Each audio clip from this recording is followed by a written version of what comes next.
آج کا ہمارا سوال ہے، کیا نبی کریم صلی اللہ علیہ وآلہ وسلم کے پاس غائب کا کچھ علم تھا؟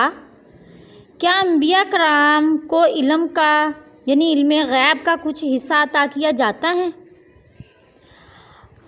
اللہ تبارک و تعالیٰ نے اپنے محبوب سرور کونین سیدنا و مولانا حضرت محمد صلی اللہ علیہ وآلہ وسلم کو تمام جہانوں سے بڑھ کر علم عطا فرمایا۔ تمام کائنات مل کر بھی رسول اللہ صلی اللہ علیہ وآلہ وسلم کے علم کا تصور نہیں کر سکتی۔ اسی طرح ہر نبی کو اللہ تعالیٰ نے اتنا وسیع علم فرمایا، بہت زیادہ یعنی وسیع علم دیا اللہ تعالیٰ نے۔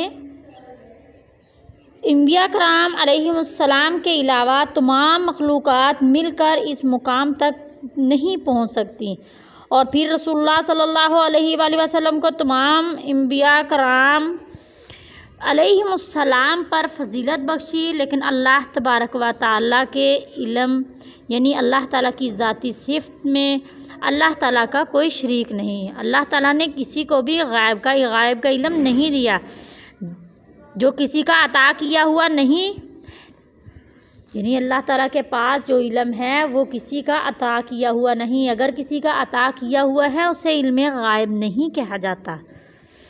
جو اللہ تعالیٰ کو ہمیشہ سے اور ہمیشہ تک ہر چیز کے بارے کا علم حاصل ہے، وہ کسی اور کو نہیں ہے۔ اس سے مراد یہ ہے جو یہ خبریں ہیں جو نبی صلی اللہ علیہ وآلہ وسلم کو یا باقی انبیاء کرام کو کچھ باتیں بتائی جاتی تھیں، یعنی ان کی امتوں کے واسطے یعنی امتوں کو جنت جہنم اور قبر کے احوال، اس طرح کی بہت سی باتیں بتائی ہیں جو پردہ غائب میں ہیں، جنہیں اخبار غیب، انباء غیب یا اطلاع علی بعض المغیبات کہا جاتا ہے۔ اس طرح کی جو ہوتی ہیں وہ اللہ تعالیٰ ان کو دیتے ہیں، وہ بھی کبھی جبرائیل علیہ السلام کے ذریعے اللہ تعالیٰ دیتے ہیں، اگر خود بھی دیتے ہیں اللہ تعالیٰ، لیکن اس علم کو غائب کا علم بالکل نہیں کہا جاتا۔ اسی طرح علم غائب اور اخبار غیب، علم غیب اور اخبار غیب کا یہ فرق قرآن مجید میں بھی واضح کیا ہے۔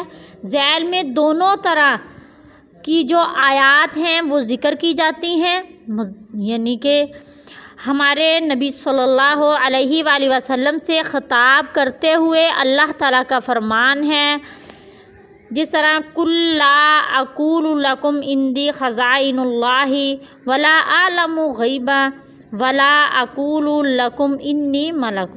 یہ سورۃ انعام کی 50 نمبر آیت ہے۔ اس کا ترجمہ ہے کہ کہہ دیجئے میں تمہیں یہ نہیں کہتا کہ میرے پاس اللہ کے خزانے ہیں، نہ میں غائب جانتا ہوں، اور نہ ہی میں تمہیں یہ کہتا ہوں کہ میں فرشتہ ہوں۔ اسی طرح سیدنا نوح علیہ السلام کا اپنی قوم سے خطاب اللہ تعالیٰ نے یوں نقل فرمایا، وَلَا أَقُولُ لَكُمْ عِنْدِي خَزَائِنُ اللَّهِ وَلَا أَعْلَمُ الْغَيْبَ وَلَا أَقُولُ إِنِّي مَلَكٌ۔ یہ سورۃ ہود کی 31 نمبر آیت ہے۔ یعنی میں تمہیں یہ نہیں کہتا کہ میرے پاس اللہ کے خزانے ہیں، نہ میں غائب جانتا ہوں اور نہ ہی میں فرشتہ ہوں۔ اور اسی طریقے سے سورۃ جو نمل ہے اس میں ہے، قُل لَا يَعْلَمُ مَن فِي السَّمَاوَاتِ وَمَا فِي الْأَرْضِ الْغَيْبَ إِلَّا اللَّهُ۔ یعنی آپ کہہ دیجئے کہ آسمانوں اور زمین میں کوئی بھی غائب نہیں جانتا سوائے اللہ تعالیٰ کے۔ اسی طرح سورۃ اعراف میں بھی اللہ تعالیٰ نے فرمایا کہ میں اپنے لیے نہ تو نفع کا مالک ہوں اور نہ ہی نقصان کا، مگر جو اللہ چاہے، اور اگر میں غائب جانتا تو میں بہت زیادہ خیر حاصل کرتا اور مجھے برائی چھوتی ہی نہیں۔ میں تو ڈرانے والا، خوشخبری دینے والا ہوں ایمان والوں کو۔ یہ بات جو ہے تواتر سے ثابت ہے کہ بہت سے مواقع پر رسول اللہ صلی اللہ علیہ وآلہ وسلم کو تکلیف پہنچائی گئی۔ مثلاً آپ صلی اللہ علیہ وآلہ وسلم کے پاس کچھ لوگ آئے اور انہوں نے کہا، یعنی انہوں نے خود کو مسلمان ظاہر کیا اور کہا قوم میں تبلیغ دین اور قرآن سکھانے کی ضرورت ہے۔ آپ نے جو پڑھے لکھے تھے، علماء تھے، صحابہ کرام کو آپ نے ساتھ بھیج دیا۔ اسی طرح دو واقعے پیش آئے جن میں آپ صلی اللہ علیہ وسلم کے صحابہ کرام کو راستے میں دھوکے سے شہید کر دیا گیا۔ ظاہر بات ہے رسول اللہ صلی اللہ علیہ وسلم دشمن کی سازش کو جانتے ہوئے اپنی امت کے ان منتخب لوگوں کو ہرگز ان کے حوالے نہ فرماتے، یعنی اگر وہ غائب جانتے تو وہ ان کو بھیجتے ہی نہ ان کے ساتھ۔ اسی طرح رسول اللہ صلی اللہ علیہ وسلم کو گوشت میں زہر دیا گیا، اگر آپ کو پتہ ہو تو آپ کھاتے ہی نہ۔ آپ صلی اللہ علیہ وسلم نے ایک لقمہ منہ میں لیا بھی، جس سے تھوک دیا۔ آپ نے منہ میں لقمہ لیا تھا اور تھوک دیا۔ آپ صلی اللہ علیہ وسلم نے فرمایا، مجھے اس گوشت نے خبر دی ہے کہ اس میں زہر ملا ہوا ہے، اور مرض وفات میں آپ صلی اللہ علیہ وسلم نے اشارہ فرمایا کہ مجھے خیبر کے زہر کا اثر محسوس ہو رہا ہے، یعنی وہ اثر اب تک بھی رہا۔ اگر آپ کو اس کا علم ہوتا، آپ وہ زہر والا گوشت جو زہر آلود تھا اس کو آپ ناول نہ فرماتے۔ جب دوسری طرف بے شمار مواقع پر کچھ وہ سے واقعات پیش آئے کہ اللہ تعالیٰ نے آپ صلی اللہ علیہ وسلم کو بذریعہ وحی اطلاع دے دی۔ آپ صلی اللہ علیہ وسلم نے قیامت تک آنے والے بے شمار احوال کی امت کو خبر دی، بلکہ جنت و جہنم میں داخلے تک کے تمام مراحل کی بے شمار غیبی خبریں آپ نے پہنچا دیں۔ غزوہ تبوک کے موقع پر فرمایا، خبردار آج رات سخت آندھی چلے گی، لہٰذا کوئی بھی کھڑا نہ ہو اور جس کے پاس اونٹ ہو وہ اسے باندھ لے۔ اور پھر اسی طرح ہوا۔ اسی طرح غزوہ بدر کے موقع پر آپ صلی اللہ علیہ وسلم نے کفار کے سرداروں کے قتل کی جگہیں متعین فرما دیں، چنانچہ وہ اپنے مقتل سے ایک سوت ادھر ادھر نہ ہو پائے۔ آپ صلی اللہ علیہ وآلہ وسلم نے ایک موقع پر طویل خطبہ ارشاد فرمایا جس میں قیامت تک آنے والی ہر قابل ذکر جماعت اور گروپ کا ذکر فرمایا اور اس کے امیر لیڈر کا نام بھی بتایا۔ اور ایک موقع پر آپ صلی اللہ علیہ وآلہ وسلم گھر سے باہر تشریف لائے تو دونوں ہاتھوں میں 2 رجسٹر تھے۔ دائیں ہاتھ والے کی بابت فرمایا کہ اس میں اہل جنت کے نام ہیں، جبکہ بائیں ہاتھ والی بابت میں فرمایا کہ اس میں اہل جہنم کے نام ہیں۔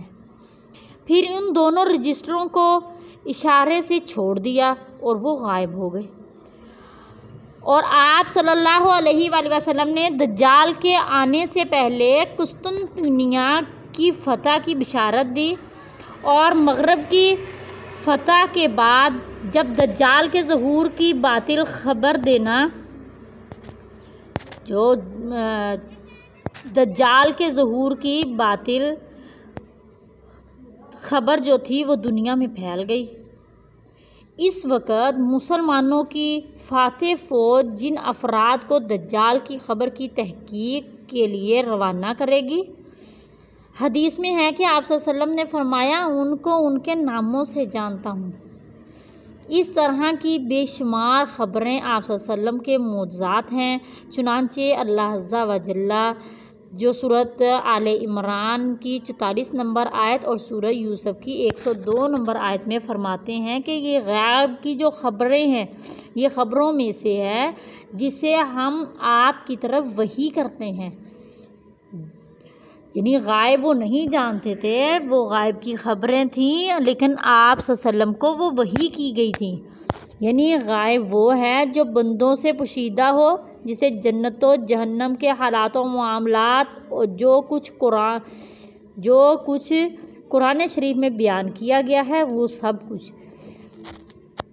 یہ غائب کا علم جاننا نہیں بلکہ یہ غائب کی خبریں ہیں۔ اسی طریقے سے علامہ قرطبی رحمہ اللہ فرماتے ہیں کہ میں تمہیں یہ نہیں کہتا کہ میرے پاس اللہ کے خزانے ہیں، نہ ہی میں جانتا ہوں۔ یہ فرمایا کہ آپ صلی اللہ علیہ وسلم نے کے سامنے اپنی عاجزی اور بے بسی کا تذکرہ کیا۔ اللہ تعالیٰ کے خزانے آپ صلی اللہ علیہ وآلہ وسلم کے پاس نہیں ہیں۔ آپ صلی اللہ علیہ وسلم ایسا دعویٰ بھی نہیں کرتے، یہ تو اللہ تعالیٰ کا انعام ہوتا ہے، جس بندے پر چاہے اللہ تعالیٰ کر دیں۔ یہ بھی بتایا کہ آپ صلی اللہ علیہ وآلہ وسلم غائب نہیں جانتے، کیونکہ غائب کا علم تو صرف اللہ تعالیٰ کے پاس ہی ہے۔